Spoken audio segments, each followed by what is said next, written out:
Hey everyone, Rob here. Before we jump into today's episode, I wanted to talk about my guest, composer Josh Santos. Josh's story is wild. He went from Twitch streaming in his bedroom to becoming the youngest composer ever selected for the VIFF Composer Filmmaker Accelerator. He got to record with the Vancouver Symphony Orchestra and worked out of Bryan Adams' warehouse studio in Vancouver. We also get into some genuinely useful marketing talk for filmmakers and online creatives. Let's get into it. Hello, and welcome to another episode of Between Two Pints. I'm your host, Rob, and with me today is Josh Santos, a local Vancouver-based composer. That's me. And also back in the heyday, you were some sort of super popular Twitch streamer. It was, we've got a bunch of topics, I suppose, but I'm here now, composing, Vancouver's up-and-coming composer. Awesome. And now, you were recommended to me by Bob Woolsey at Pelleplat. Mm-hmm. And because you were in VIFF or something? Yeah, this year it was the VIFF Composer Filmmaker Accelerator, which is this cool program that they put on that spotlights 12 composers here in the city. So it was cool. We just wrapped that up 2 weeks ago. And yeah, I reached out to Bob because I was like, I want to share this story with people. I think it's really cool. And here we are today. So thank you, Bob.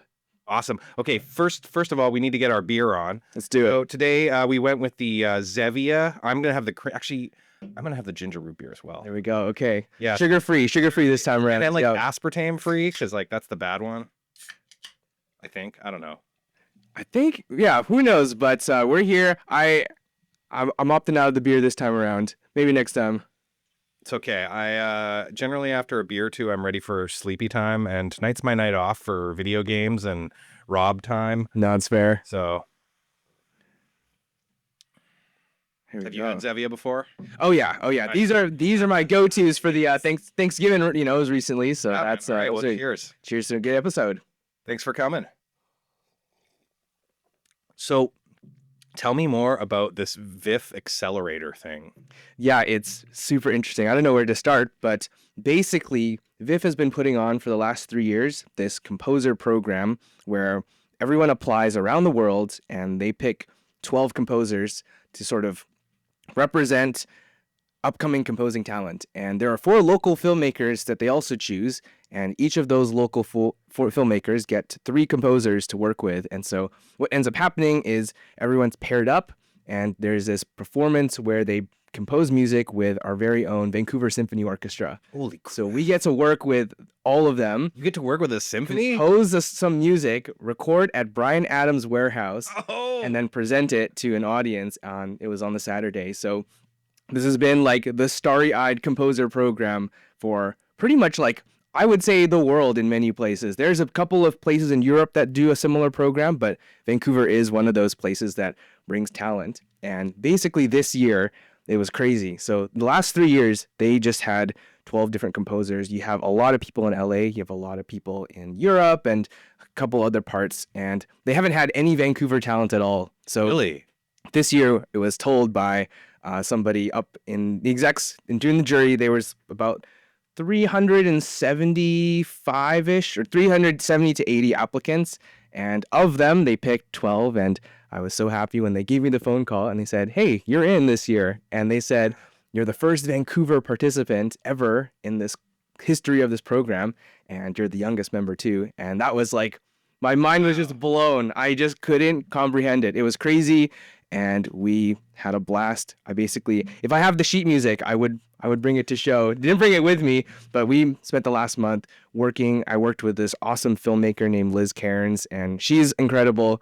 We had this short clip of her movie that we filmed. We recorded with the orchestra, and then we performed it on Saturday. So it was a ton of fun, and I had a blast. Will there be links online to any of this? Can I be able to put some links in the? Yeah, I'm gonna try to post it very soon, so We'll have it. There's a couple photos, but I really, really want to kind of show the behind the scenes. And I've been getting into this sort of creating content, showcasing more of my behind the scenes work. But I really want to highlight it. I think it'd be fun. A lot of people told me they couldn't make that live performance, so it would be great to have it out. That's excellent, man. That's really, really exciting to work with a symphony like that. So that seems incredibly daunting though. Like, how do you like compose stuff? I had a friend of mine, Dave Chick, on a while ago, and he's also a composer. And like I just don't even, I'm not really that artistically minded. I'm more of like a build things person, or take like, how do you, if I'm like, hey, you know, I got this like horror scene, I need like this orchestral thing, like where do you start? Yeah, that's interesting. Actually, interesting you mentioned building it. Honestly, many of the times I'm just like figuring it out too. Like when you wanting to do something, it's like I don't necessarily have a preconceived notion. Like you just want to go for it and see what happens. So there's a lot of that goes on. But I do find that like looking at the orchestra, looking at what to do has always been this like sort of, they say good artists copy and great artists steal. So there's an element of like what inspires me. And I think there are many little things that I realize. Maybe you're working on something and you say like, oh, remember from 3 years back, there was that movie and it had that sort of sound in it. What if I like snuck that into what I was doing? Or maybe I sneak this little piece in. So I think a lot of what I like to do is sort of like take different sounds that are like interesting to me and sort of like sneak them in certain places. Or you have like, oh, the horror, we have our classic horror string sound that's really high, like right? So, you know, if we wanted to do that, like, oh, I remember in this scene when that happened, and we just like integrate that with the orchestra and do it in some sort of way, and then magically, and honestly, it takes like maybe a couple sleeps, and I come back to it, and that sort of repetition, you find this like really interesting place where it comes together, and you're like, that's the moment, and when you get it, it's like chef's kiss. It's fun. That's incredible. So as a composer, do you have like a primary instrument you screw around with, or like noodle on, or? Definitely, yeah. The piano. Do you play any instruments? Or? I mean, I play campfire guitar, and I usually need to be a few drinks into it. I wish I could play guitar. That was the one thing, like, maybe I should go back and like learn guitar. I wish I'd learned piano because of like synth and electronic music, because like fun. I'm more of a fan of that. So yeah. You could always learn piano though. It's never too late. Piano is the easiest instrument in the sense that when you play a note, like it's like there's, you know, if you're playing a trumpet, there's like a blowing technique and you have to like play it. But piano, you just press the button and the sound is made. So I always tell you know, like easy to learn, and then I guess there's this skill ceiling that, you know, it's the greats. I'm just looking at them like, how do you come up with stuff like that? It's like unbelievable. But you know, if it's like a late Friday, late Saturday night, I've got the place to myself. Piano is like, I've learned the piano before I could walk. That was the one thing I'm thankful to my parents for, those early piano lessons. Cool. So, and now you got to record with the symphony in Bryan Adams' studio. What? This, me too. This is the same feeling. I was like, they just kept piling on these crazy things. But yes, it's called the Warehouse, downtown Vancouver, and they've made a bunch of cool records there that most you'd probably know the names of like here and there. It was incredible space, and we walked up in there. I'll walk you through it. So it was like Monday afternoon, just like, I get this, I've never worked in a recording studio before at all. I'm a bedroom producer through and through, so okay. Recording is like this whole other thing. And we walk there, and I see this wall of vintage microphones, all the greats that probably... He has a collection, doesn't he? This whole thing, like every great singer that's come there has probably touched one of them. It's just like, you see all the different mics, and then you see all the awards on the side. You see some Grammys, and you see some things. Never seen a Grammy in person. I don't know if you have, but it's just like, whoa, it's there. It's just like, that's kind of surreal. So actually, I shot a music video there earlier this year. Oh, okay. And like, yeah, no, the weird and the surreal like little lot park they have where you park your car is like in the middle of a rough part of town, and it's all walled around, so it's private. It's like the most inconspicuous thing. Yeah. And I think the story is that the Warehouse used to be an old jail, and then they got renovated into the Warehouse. So there's the actual recording space. There's like this 2 levels, and the first level is where they have all the mics and the instruments. And I was surprised by this, but you go to the top level, and there's like some old, like, I don't know, bricks and stuff, and there's different like sheets of plaster or whatever, and it's literally like it just hasn't been renovated, but somehow that like creates this echo in the room, and it's like really unique. So it's a cool space. Yeah, it's beautiful too. And like I was a trainee on a MOW, a movie of the week film that I believe shot in there briefly. And one of the people, the staff told me like a lot of the mics work. Like that's his, like Bryan Adams' hobby is like buy weird old mics and then like get them fixed up so they work. That's cool. I did not know that. Yeah, I would want to try some of the the old vintage like classics. I have a Shure at home, and that's like the only mic I've referenced around. I want to play with those like just vintage. It would be like a dream. It'd be crazy. Yeah, well, the Yeah. analog, like just someone because like I mean, there are ribbon mics where it's just like a ribbon that's the vibration in the air generates the current, and some really fascinating stuff. Oh yeah, yeah. So how did you start the journey of being a composer? Oh yeah. Like, where were you before that? Were you just like, yeah, I'm gonna be a composer now. Let's do this. Oh, it was a long, fun road of like different situations. Where do I start? I would say Twitch streaming. Tell me about this. Okay, yeah, sounds good. So this is let's take you back down memory lane. Let's go back to like 2019, right? The last week of the pandemic, and we have this, shutdown and all the sorts. Before that, I've been basically a piano player. I had, great parents that pushed me onto the piano as a young kid, and I didn't like it, and then I grew to love it. You had your sort of teenage angsty phase, and I was like, I didn't want to practice this sort of thing. So ended up, I kind of did some other piano stuff, but it all came back, and I got some different credits and different things for piano. And then last year of high school, I had this idea. I think it was, no, this was in grade 10. I had this idea that I want to do when I grow up, and I thought I'm gonna be a music producer. I thought that was the coolest thing ever.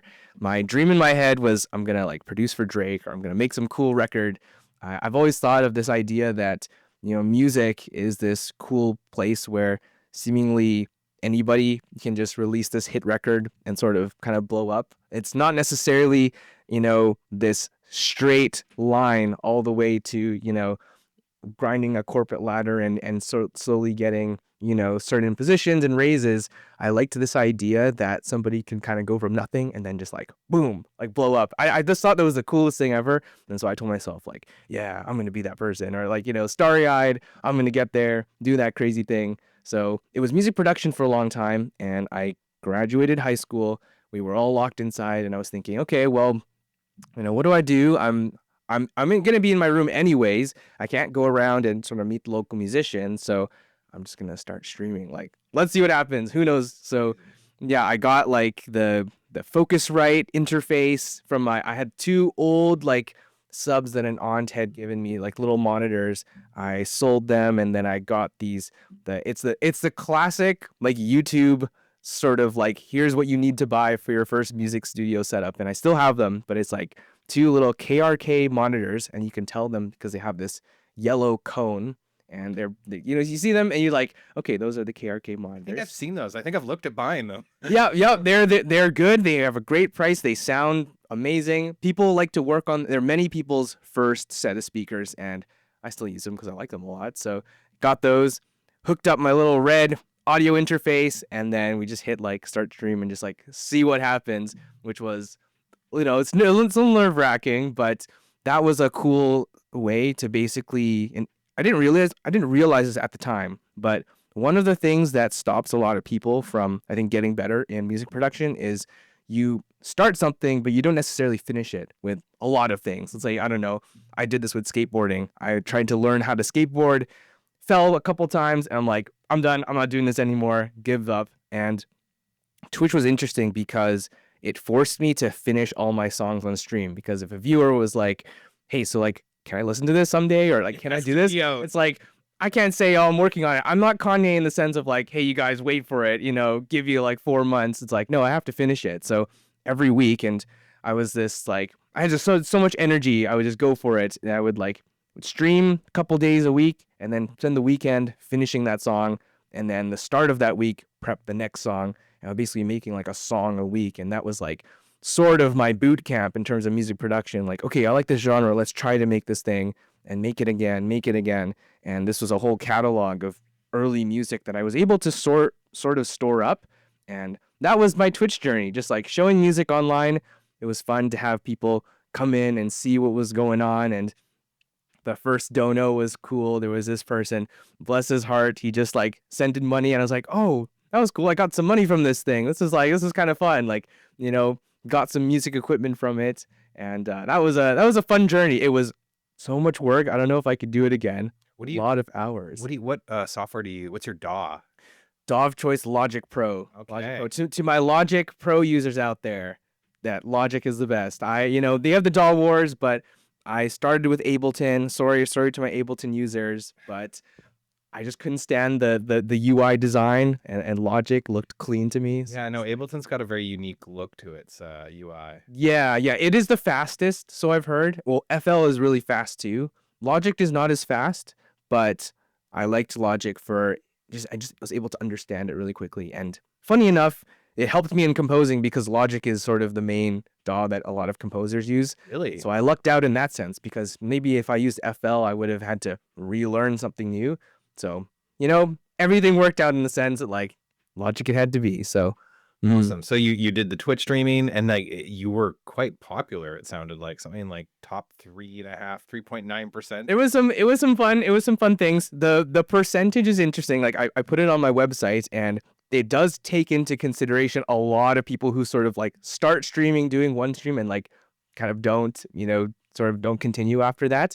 But I did get to an affiliate status, which is like a certain level, and then I got some donations coming in, and sort of how the early career for myself in music was. I was doing Twitch streaming, and I would take the songs, and I had this team that was doing stuff for Sync, and I would be working with them. And Sync is basically music for TV shows or for commercials or for other different pieces of media. So basically you'd make songs and you'd pitch them, and if the person likes your song, they will place it on your commercial or on that other piece of media. So it was fun in the sense that I still got to do my music, kind of offload the tracks and put them somewhere. Yeah. And then continue to create stuff. And that was it was a busy time. I don't know if I could do it again. It was long hours, but Yeah, it no, was worth it. that sounds, I mean, I've watched YouTuber and Twitch like documentaries on how it like goes from like it's a fun thing I do to like this is my whole life. Yeah, I don't know how people balance it. Like I was doing school as well and university, so it was like online classes. But to sort of like people say I'm gonna go full time, and that's something I want to do too in terms of like do a lot more content. But like coming up with ideas and like executing on it, it's a lot of work. So the Twitch streaming thing, how did that transition from like that to end up getting, I think you got like a mentee thing with the Composers Guild of Canada? Yeah, there was a lot of it's funny. I look back now and I'm thinking, oh yeah, all this like, it's funny how like life has these old doors that sort of open up in weird ways. But basically what happened is I'm still a music producer at this point. I got really burnt out just doing school in the day, Twitch at night. Yeah. I just like killing myself over it. So I was like, I can't do this. And it was a lot of like exploration on how I was going to make my music production business grow, how was I going to meet people. And this is something it's always been a learning for me in the back, or just in general, like how do people market their own business, or how do they kind of grow? I went to school for marketing, so it's always a business engine that, kind of was working in the back. But I basically started to go into every avenue that I could think of in terms of like music plus something else. So after Twitch, I was in school, and it was sort of this music entrepreneurship startup that I was starting. So a little business side of it. I wanted to go full industry side and explored that. So I was trying to help sort of other small business people, grow their brand, kind of marketing services for them / some other like kind of music help in that sync world. This was what I wanted to do. And it was cool doing that for a little bit. More for me was learning about like, how does somebody, again, go from 0 to 1 in that first step, or build that initial platform? So sort of doing that. And back to the music, it was always this, again, continuing to refine my craft, like working on songs, and met a couple artists here and there, and we would make records. So I got a chance through my music to meet a couple of really key people that helped a lot. There was a mentor of mine who, throughout my whole Twitch journey, taught me a lot of jazz piano, which was very helpful. So that was cool. And we would break down songs and learn the different harmonies and all the technical pieces of the puzzle. And then really lucky, I got a chance to work with this Grammy award-winning producer here. And he saw some of my work, and we had a mutual friend, and he sent me to his studio, which was a cool observation just to see like, what does a full music production deck look like, and what does it look like, doing his work, seeing how he would edit vocals and bring a song from just lyrics to the production to the actual final assembly of it, which was really, really fun. We got to work on some cool records. And then I had my year 3 of university trying to take that by myself and working with artists. It was a hustle. It was different times it works for other people. For me, I found it really challenging. Just Vancouver is not Toronto or LA in the sense that I found it difficult meeting a lot of artists who wanted to go big or kind of wanted to push with the same drive that I had. A lot of people really was a hobbyist thing or didn't necessarily I have a band and it's fun and all the power to you in doing that. That's great. But I wanted to go a little bit more. I wanted a little something more out of it. Crack the code. Exactly. And so certain artists I just didn't have that gel with, or I was like, okay, how are you going to promote the song? How are you going to get it out there? And many people, understandably are like, well, I'm a musician, it's going to come to me, or like, oh, I'll figure it out, or, oh, I'm just going to share it with my family a little bit. And it was like, it got me a little discouraged. And that was the moment where I was like, okay, I still have a huge love for the music production side, but obviously I want to be able to sustain myself. I want to be able to sort of build this in a way that I saw fit. And so it got me thinking about, okay, what can I do in Vancouver? What's a cool thing about Vancouver? And lo and behold, someone told me like, hey, it's a pretty big film center here. There's a lot of films that are shooting. And this got the ball rolling in my head of like, there's a lot of composers that, they've gone through school. They've done the orchestral thing, really cool, orchestra work and this classical sound. But there's also a lot of movies that have this very modern flair to them. They want a little bit of this sort of ambient sound, or they want something that's a little bit edgy. And I can bring a lot of my music production skills into film scoring and take sort of this modern approach that might be a little bit different, or that maybe a lot of my peers wouldn't necessarily have the skills for. And so I was like, okay, that's my niche. I'm going to go for it. Let's see how it goes. And so I basically started this whole thing, 2024 January. And to get back to the SCGC, there was like, how do I do this whole scoring thing? I don't know where to start. I know I can make music, but obviously, scoring to film, this is like this whole other world. So a friend of mine got me in touch with this program called the Pro Composer. And it was basically this mini course on the ABCs of scoring, like how to put your movie file into Logic Pro, how to almost even like the basics, like how to like believe in yourself too. And there was a lot of marketing pieces. It was holistic, and I really appreciated it for it. Oh, wow. Okay. You need the components, right? Yeah. So it was a lot of that. And then I thought, okay, Google's my best friend. How to join, how to be a composer in Canada. Oh, you should join this thing called the Screen Composers Guild. I went to the site. It was like, hey, and by the way, this application is closing in like 4 days. You want to apply for it? I'm like, okay, well, guess I got to get my application together. Wow. They're based in Toronto time, so I think I forgot about it for a couple days, but I sent in my application on like 11 Vancouver time. And so Toronto, the day passed already. So now I'm frantically emailing them at like 1 a.m. I'm like, hey, by the way, I sent it in, but I'm on Vancouver time. Let me in, blah, blah, blah, blah, blah. Like, just like, I'm like, did I mess this up? I don't know. And then like I got a call back and they're like, hey, yeah, we picked you, but against the other people. Like, here's a great mentor. His name is Lodewijk Voss. He's done some like CBC shows and stuff like that. And I have him to thank for a lot of the, what to do in the future when the bigger projects come in. And again, at this point, I know nothing about scoring. So he was like, here's how to not mess up a project, or here's, if you have a client, like, make sure you deliver on time, make sure you do things in a certain way. Like, I think standing on the shoulders of my mentors, like, hugely helped. It was a big thing. And so that's the long sort of windy road all the way to scoring. And thus began the beginning of the film composing side. Wow, that was epic. Yeah. So like, all right, no, I had questions. And yeah, so for composing and stuff, like you've talked about, like you have a marketing brain. Tell me what kind of gems like that you're willing to share. Obviously, I assume you want to keep some of these to yourself, but I'm an open book. I haven't had a space to talk about like marketing, and we were chatting before the podcast of like, maybe this is super applicable to like filmmakers in general, or just even musicians or that sort of thing. Like I think that marketing is really, really important, and it's people like under index, if that's a term. Like they just like, it's not valued enough, or people are really scared about it. And I was thinking about this on my like walk today, and I was like, Lil Nas X, when he dropped Old Town Road, huge country Legendary song. like just like, everyone can hum the tune. And he was living on his grandma's couch at the time. It was crazy. And the thing is like, I think people know this, but I believe the story goes that the beat that he used, this country beat, was basically from this beat store that anyone can go to, and he maybe paid like $50 for the beat, and that's the basics of the song. And so, I know more. Okay, tell me more. Yeah, The beat he used is a sample from a Nine Inch Nails song.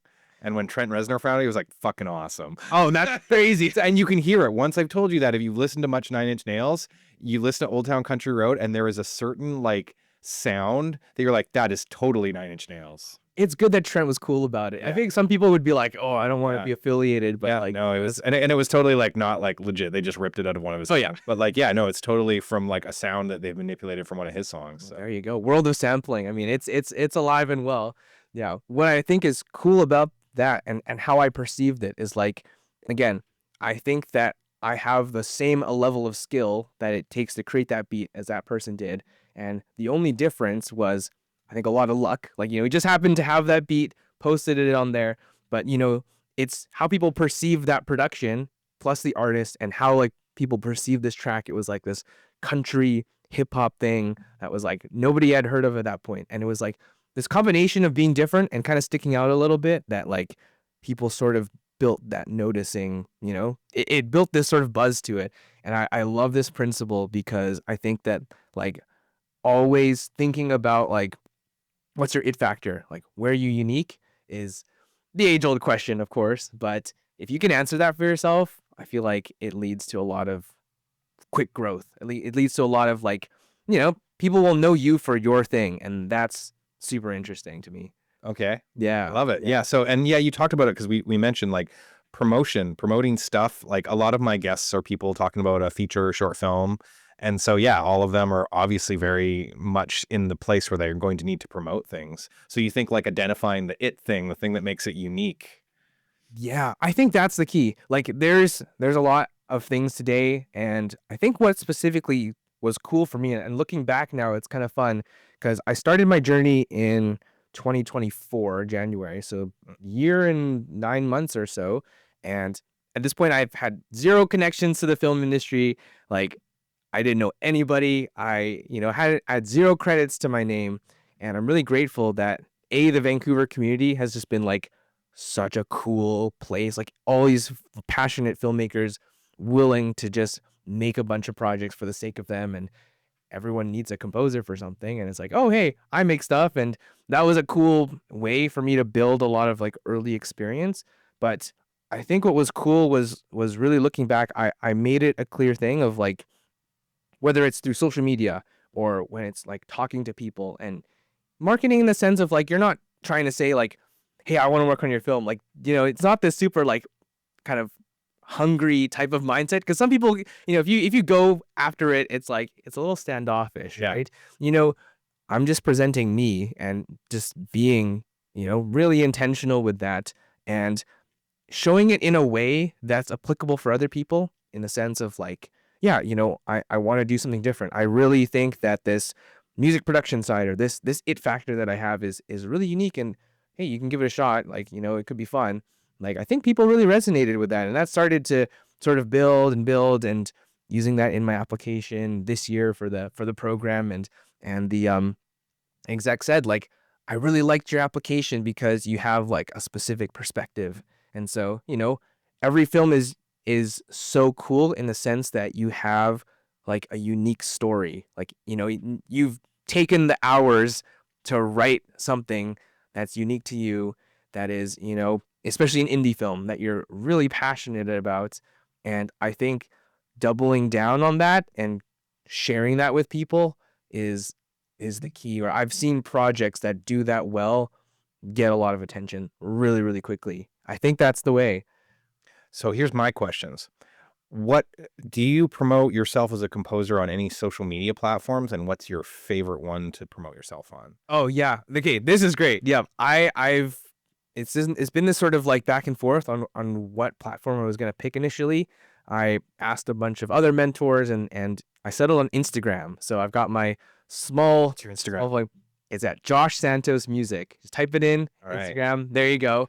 We're making behind the scenes content and some other little things here and there. I'm trying to double down on it in the next year. All right. Instagram was cool because it's pretty casual and it's also, I think a lot of filmmakers are flocking to it. And, I'm showing, here's what I'm doing. A lot of like new people are sort of adding films all the time. You see a film pop up, follow the Instagram, and it leads to different places. And sort of like, we can jump into sort of this little marketing 101 thing that I've drummed up, but it's like, yeah, let's hear it. how I love to go about it is, okay, let's say you have film A. We're going to give a story here, film A. And film A, like, what are the ways that you as a person can sort of reach people? Number one is, who's in your nearest circle. So I think, close circle. You tell friends, you go to a festival, you talk to people, like face-to-face conversation. I think that's super, super strong. That's obviously the best way to go about it. People can see like your passion behind it. And I think the next level is social media. And I think digital something is super important just because of how wide it reaches. Like I got my first feature film because of Instagram. And it was like just a matter of posting online. The post did okay. They didn't do too great. They didn't do like terribly. And a director reached out to me and said, hey, I liked your stuff. I looked up film composer on Instagram. There was about 20 people. And I guess what happened to like you were my favorite of the 20. So let's work together. And it's like, I didn't know not a lot of people post. Like a lot of people watch Instagram. There's a lot of users. But again, if you're like posting, you can, you'd be surprised how few people also post, in my opinion. So how do you post as a composer? Yeah, this is interesting. It's been a lot of trial and error. I think that the coolest things that I like to show are, here, let me walk you back. I think it's really interesting to sort of see like who you're making content for. There's this whole idea of like, you can share about, your lunch or you can share about your pets, and that is great. But I think it's also important to throw in maybe a little more than the balance, but try to throw in some stuff of like, who are the people you're trying to reach? Make some content that they would be interested in. So for example, like if you're a film, if you're looking for funding, what would a funder be interested in watching? Even if they're not like, actively looking to fund a project, but they're scrolling on the couch and like, what's going to make them stop on a video that's interesting to them? Or like, and in my case, obviously, I want to work with really cool directors. I want to meet people who are making very cool content and also that are more music forward. So I got to creating a lot of sort of hip hop and pop tracks that I really like to produce. And I just like showcased myself making them. Like, here's how I did these sorts of things. And also talking about elements that would be interesting for a director in my eyes. So, a lot of people will post a technical music thing. Oh, this is the, this super secret trick we'll do blah, blah, blah, blah, blah. And I did a little bit of that, but I found what was more interesting was like, let's say you have an emotion and like, what does anger look like in music? Or like, what does sadness look like through this scene? And like breaking down that idea, I think to me is more interesting to a director because it's like, how are they going to talk about music in their film? Like, a director is going to look at a scene and say, I'm going to ask them the question, what do you want to feel in this particular scene? Like, how is this character feeling at this time? And so if I can show directors that I do a really good job at doing that, then they might be interested in saying, okay, hey, I like the way It's that's really sad scene. I need you to help me make it sadder. Exactly. It's like, okay, I'm almost like, I'm going to draw out this emotion from you and do this in this particular way. And, I'll show that through a breadth of different genres of like, I'll do this type of music, this type of music, this type of music. Or, I'll just make a video about it. Here's how I would interpret a scene about this or about that. And I thought it was interesting to me. And I think that it's that sounds super interesting. Cool idea that people would like be interested in. And, who cares if people steal your idea, because there are so many people stealing each other's ideas all the time. Yeah. So just take a format that's popular, apply your idea to it, and I think you'll have a lot of success. Like, let's go back to the film analogy. If you're a horror movie, and you're trying to get your movie out there, and maybe your target, they call it the target audience, that Right. person is really, really like, they like a certain type of movie. And I saw VIFF doing this, which I think got my eye, but it's like, if you like this movie, then you'll like this. So like you associate yourself with other movies that are popular. And it's like, hey, you'll like this. Why don't you check it out? Like, we're doing this thing too. But take that, but it's like, it's got this indie flair to it. And it's got this cool cast member, and it's doing this really cool thing that's interesting. Like, that to me would get me, I would stop and be like, I like that film. I think that's really cool. It's like what is it? Good Boy. It's like a horror movie, but it's from the dog's point of view. Yeah, It's like exactly. now. Yeah. I was like, oh, you've never heard that before. Yeah. That's like instantly, that's kind of interesting. Yeah. So there's this sort of element. It's a lot of trial and error, and like other people do it well, but I think that, you just keep trying some type of formula and you'll end up in some cool spot. Like, it's yeah, you never know what's going to happen. So what is your thought process around normal posts, reels, and stories? Okay, yes. Because for me, it's like I'm trying to be more savvy, but like my personal account, Rob Hunt Productions, is just like me and my stories are dumb memes and like selfies when I'm like, on a boat filming or on set filming. And then I try to do more coherent posts regularly, but I don't really post a lot of reels. And I feel like an old person on Instagram. It's tough. It's tough. I feel like there are so many good like social media like people that I would like bring in. They'd have some good things. They might correct me on certain stuff, but from what I know is reels are the best way to go, because Really? I think that the algorithm picks up the reels better than the posts. Like there's just some like there's a specific tab, and it Makes sense because they're jealous of TikTok. Exactly. They want to have that scrollable stuff. Yeah. And I think there was a time when it was like a minute 30 max for the video. So make a short video, and then, or I think now it's like up to 3 minutes. So you can make a little thing. And I still think like go for the reel 90% and go for the post like occasionally. Okay. The post is great for like if you have an audience already of people, and the post is great because you can just show pictures and behind the scenes, and it gets shown to them because they're following you, so they see it. Right. And then the reels are kind of like the far connection. Like, here, let's throw the fishing line out to some new people and bring them in. So I like to approach it that way, because reels are like this Hail Mary, okay, let's see if you like this. And the posts are going to be this like, hey, to the people who know me, here's the cool stuff that I've been doing recently. And it's sort of like I can show more of like, I worked on this project with this person, and you tag them and that sort of thing. It could be interesting. So maybe if you wanted to, post the main post of like, here is the project that it's out there now, go watch it. And then the reels are like, here's how I made this, or like, oh, are you interested in this thing? Guess what? I'm making this, blah, blah, blah, blah, blah. And that's sort of this combination of like other people and here's my people. I know. I had never thought about reels because I'm messing around like YouTube with. I'm putting the videos from this on YouTube, and YouTube is the same thing. They're supposed to be about normal videos, but they're all about their shorts, the vertical content, and it's just like, yeah, you put something up there and it gets like 600 views, but then you put a normal video up and it gets like 30. Yeah. So YouTube's a whole thing. I'm trying to figure out. Like, I haven't started my YouTube channel yet. I want to do it soon. Yeah, but it's like. That's the whole mystery of like, what is going to be interesting, and making a video like 10 minutes long for me. I'm like, I don't know how to do that. Yeah. It's like short's nice to edit, and 10 minutes, like you've got to put in all this stuff. I feel like.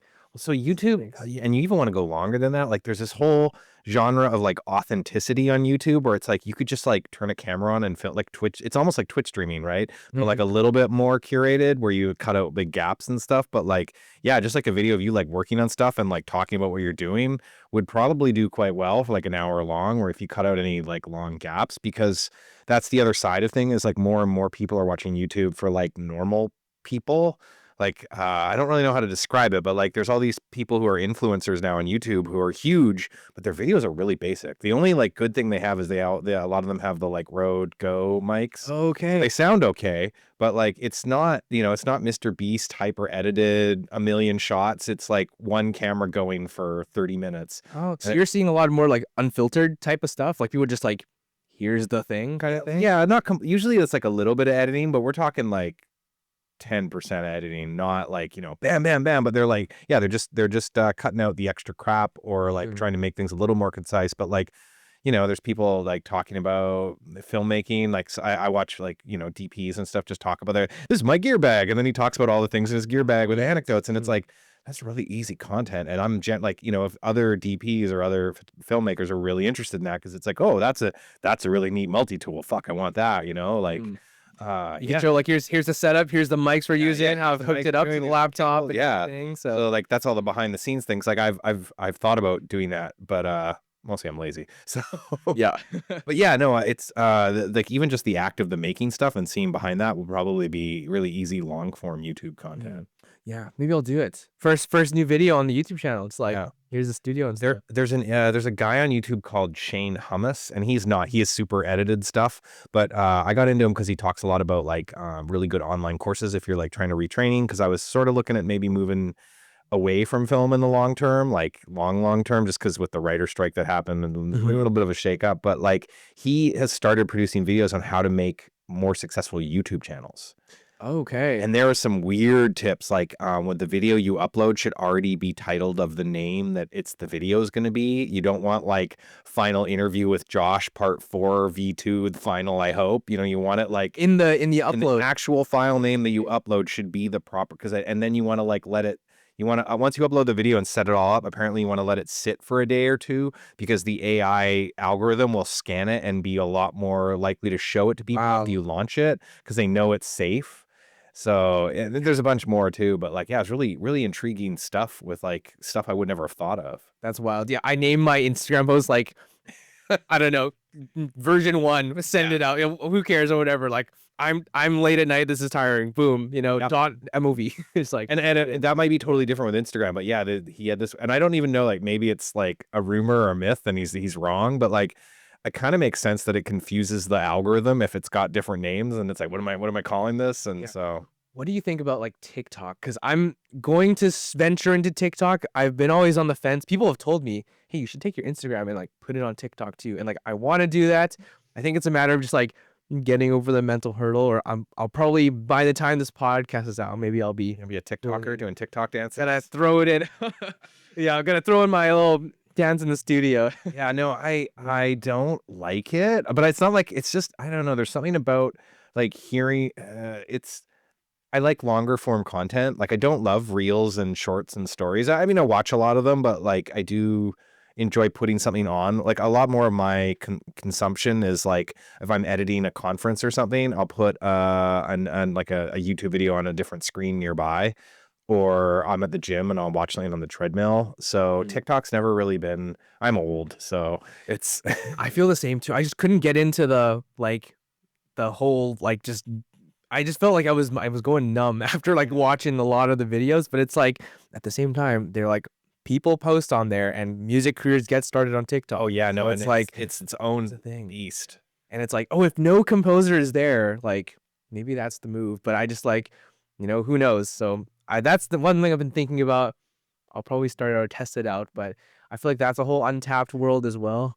As a musician, it's probably a much better avenue for you, because that's the thing is, right, you make like a 2.5 minute riff or song, whatever you whatever you specialists call it. But like, yeah, you throw that on TikTok with like some silly stuff, and that's like what, that's the perfect length of a song. Whereas a lot of my stuff is a lot longer form. So yeah, section off of clips, edit them together, fast paced, chop, and then fire it away. Yeah. Beats down. Yeah, it's a world. I think the setup, hopefully in 2026, because my goal, and after all the VIFF stuff, after the next thing, my eyes are dead set on my first TV show. I want to do that. A lot of composers are telling me that that's the next sort of move into the next step up. Compose for a TV show? What does that mean? It's like a hell of a lot of work. Yeah, it is. I have a friend who's working on a Netflix show right now, and she's been telling me like it's crazy. Like, yo, Josh, this is insane. It's basically like it's about the same schedule as a feature, depending on like how much work is needed. But you're doing an episode a week, pretty much. Whoa. You're just like, you will get, outside of an indie production, you will get more of like a sheet that's like, here's what is needed for the music. You make the music, and they'll give you a nice PDF back with like, fix this, and then you kind of work on 2. From what I know is like, you're doing the next episode, and then changes of They the fast. finish in the last, and then like it's like the rough draft of the new one and the polish on the old one. Exactly. And you just like, okay, green light this. So I want to get into it. I feel like I've got my features ready and lined up for the next while, which is cool. But the intensity of the TV show and also just like the fun of it, I think big budget is cool where there's more effects or more places where there's like, I don't know, some crazy CGI of something, and I want to score to like this, maybe crazy zombie thing, or this just like super Monsters. like I'm thinking like race cars going down this like cool track, and there's this just super amped up like drum heavy song. Like that Love was it. killer. That sounds Yeah. awesome. Mm. Yeah. So, so are you going to the Whistler Film Fest? Apparently, you were at the Whistler Film Fest last year, and I was there, but I was Yeah, probably we probably bum shoulders. yeah. I was there last year, and I met Bob there, which is amazing. That's how we got this episode today. And also, fun fact: there was a Whistler power pitch competition, and the director, his name's Milton Ng, he pitched a show, and that got funding from Whistler Film Festival. And then he has been working on this project for a long time. It's called New Diamond Restaurant, and it got telefilm funding, which is amazing. So it's gonna get developed, and we're gonna be working on music together for that. So It's incredible. that was a cool film that I'm very excited to do in the new year. Yeah, I'm there again this year. I liked Whistler. It was just like, hey, Whistler's a cool place to be, and it's fun how many people come up for the festival and see all the different films. So yeah, are you gonna be down there? I only went last year because my buddy, who I play a lot of Dungeons and Dragons with, went, and I was like, Oh. "Can I crash on your couch in your hotel room?" He's like, "Yeah, man, let's do it." And like, it was great. Like, cause we went out for dinner. We went and saw like we went and saw the Trailer Park Boys movie. Okay. And I'm not like I've watched a couple episodes. I'm like, yeah, it's funny, it's good stuff, but it's not my thing. But like the Trailer Park Boys movie was actually about a band, and it has Billy Bob Thornton's band in it, and it has a bunch of like crazy musicians where like Bubbles, one of the characters, forms a band and then goes on tour with it and ends up in England recording in Abbey Road. Okay. And it's got, and like there's like crazy cameos with all these famous British musicians and stuff that I'm just like, because I'm older, I'm like, that's whole crap, and it's like, yeah, it's That's cool. it was a stunt, like a shockingly good movie for someone who doesn't really even like Trailer Park Boys. So Seeing the cameos must have been crazy. Like, oh, there you go. Like, or like people were, I'm like, that guy looks really familiar. He must be super famous. And but yeah, as a musician, you may actually I'll have to look up the name of the movie. And actually, I think it's full of swearing. So oh, do send. Well, it'd be a good watch. I feel like I'm really bad at picking out cameos. Like if I see some people in the movie, it's like always my friend. It's like, hey, that's like so and so. I'm like, I had no idea. Like it passes me every time. I'm like, I've got to watch more intently. awesome. Yeah. I think in the Whistler Festival, last year I watched this it was a movie about maple syrup. What was the name? It was like a show, and it was out for a while, but it was like it was a Canadian show, and it had this like Canadian music, which I thought was kind of interesting. Interesting. It was like a maple syrup heist, if I remember that. So I was like, that's one log line, to remember. Apparently, there's a lot of counterfeit maple syrup in Canada. It's like a problem or something. I think that was what the movie was about. Like there was like a thing about it. Yeah. I cannot remember the name right now, but like I remember watching it, I was like, oh, it's kind of like interesting seeing for sure. Well, I did a road trip across Canada last year, and I bought like a bottle of maple syrup from like just a roadside thing. Okay. And it was the best maple syrup I've ever, like nothing else I've ever had compared to You could taste like a difference between like the stuff. Yeah, because it was like thick and dark and like 10 times stronger maple flavor than like any stuff I've ever bought at the stores. And a couple times I bought like fancy, but this was like from some dude's farm. Wow, you get the pure thing. Yeah, and it was only 20. Like the only regret I had is it was $20 a bottle, which I thought was a lot. But then I got home and I'm like, I should have bought like 6, like because I could have given them to people and like, Oh, yeah. That's cool. I mean, Canada has their maple syrup, but like here, I feel like I got straight to the source. Yeah. Like next time you're in there, do send me a bottle. I was like in Nova Scotia or something. It was the end of but I'm going on another road trip next year because I go with a friend and we go to like ghost towns and stuff. He's really into urban exploring, which is where you find like abandoned places and just wander around. We don't do anything crazy. I have a drone that we would fly through it and stuff. And yeah, it was good times. That's cool. Yeah, you know what? I want to try like the really good poutine. Like I've been to Toronto and stuff, but like Montreal, I want to go there, just like explore the area grab myself, like just at the source, see what it's Yeah, about. no, I drove through Montreal and I'm like, this time, man, this time I'm going to get poutine. And I chickened out because I don't speak French and I'm like so self-conscious. But like, I love poutine, and man, trying the proper kind would have been like, yeah. That's what I want to do. There was at the VIFF festival, because there was a bunch of like LA people flown in, and so like they're the local, they're the locals. So I'm like, hey, what's around? Number one, I'm like terrible, like my road knowledge or whatnot is like not the best. I'm like, I'm gonna pull up Google Maps, like, and then my other friend's like, yeah, there's a spot on this and this, and like I'm like, yeah, you've got it, you've got it. Belgian fries on Commercial Drive, they have the best poutine I've ever had in town. Okay, Yeah. good to know. Yeah. Yeah, because the spot I took them, it was like super salty and it was just like not good. I'm like, no, this is like maybe their only shot at poutine. Oh, yeah. It's just like next time I will get you guys better poutine. Belgian Fries has really good poutine. They have something I like. It's kind of a bastardization. It's butter chicken poutine, Okay, which is basically just poutine, but it's butter chicken sauce. and then you got the cheese curds too. Yeah. yeah, and then but they also have deep fried Mars bars. Oh, that's Oh, and that's those crazy. Those are like, that's like 1,000 calories, but man, it's really good. Okay. my personal trainer is like, listen to this, like, hey, yo, it's like, I don't know. Man, you got to keep them in business. Yeah. Well, speaking of though, the best fish and chips place, I just had a friend, like I was telling them about, but Really? there's one in White Rock, and it's called Coney Island, and it's like right on the edge of White Rock. There's like so good. The piece of fish that you get is like literally this big. It's like a full thing. It's like just so good. You don't get it like that anywhere else. That's the place. Yeah, no, good. I've always I miss the days because they don't really have newspapers anymore. When I was a kid in Victoria, there was a place we go and they would wrap it in newspaper because that's like the way it's supposed to be. Mhm. So yeah. So now one thing I really wanted to ask you before we wrap up is like, I saw your website and it's slick, and like it's funny because I looked at it on my computer. I was like, oh, that's a good website, but then I was like quickly like checking the notes on like, you know, your scholarship, or no, your the composing mentor program and all that. But like, how did you make your website? So you just Yeah. Oh, great. This is cool. Like Squarespace is great. Not sponsored, but Squarespace works great. This is so funny you mentioned this, because again, when I mentioned my year 2 when I was doing the startup work, one of the biggest things that you had to do for, it's a general pitch, is like my product wasn't even ready yet, but I had to make a website because I needed to show people what it was all about. So it was like another crash course in web design and sort of like how to use like a bunch of stuff. I learned a little bit of code. Like my dad does a lot of coding work, but I just never picked up the muscle memory. you got there. a family business. No, I didn't. So I had to learn some different things. Code myself. lines. But yeah, Squarespace is great. Always, make sure optimize for mobile. 'Cause Yeah. I look at the stats, it's like 80% off of Instagram. It's like Instagram to website to my contact page. So Wow. you're not going to see the desktop stuff. But yeah, set it up there.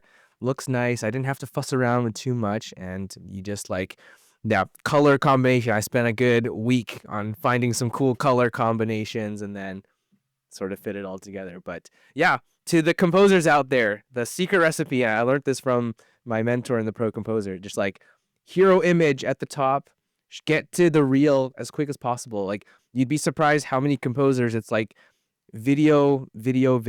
And for actors, I think, the sizzle reel makes sense because you want to see stuff. Ace. But Yours was quite quick to the music. yeah, composers, I think I don't like sizzle reels, and I share this view with other people because if there's a video already, then the director can't envision their film with your music. So if you just put your audio by yourself, secret tip. Yeah, I'd say they're not. They will make their own visuals. Exactly. So you just put the music there, and there's this nice little reel. I'll give you all the details. So that's called Reel Crafter. Really easy. Just put it in your data. It was responsive. Like you can click. You also want to click through. If it's just like a little, sometimes I see people embed their SoundCloud links, and like again, if you want to use SoundCloud, that's great. But number one, it gives people opportunities to click away, and number two, you've got to like scrub through on this very tiny little, waveform. This one's nice. just makes it, well, it's number of clicks to action, Exactly. which is it. And Yeah. and also load screens, because like even I was on a Coast Guard vessel this morning filming, and we were doing a live stream, and I'm trying to like order something, and it's just like every time I had to go to a different page, it was like, oh no, data's in and out, and it would just like every time it would die. It's the worst. Yeah. We call that friction. Yes. How much friction? It's like you want to be able to, which is like, it's annoying at how good social media apps are at this because they suck you in, but There's no friction. you know, you kind of want to copy the same thing because it works for a reason. Unfortunately, but fortunately, you know, we're human. We have a certain psychology to it. Yeah. But, you know, getting them through and then showing them like music, here's the credits, here's me, done. No messing around. It's like, I think that's the way to do it. Yeah. All right. Well, do you have any? So where can they find you if we're gonna send you on the internet? There's your on Instagram. Yeah, you can check the Instagram, Josh Santos Music, and then now that we talked the website, if you're curious about the website, it's joshsantosmusic.com. Oh wow. Type it in, send you there. Let me know what you think. I've got an IMDb page, but It'll all be in the links. yeah, go check it out.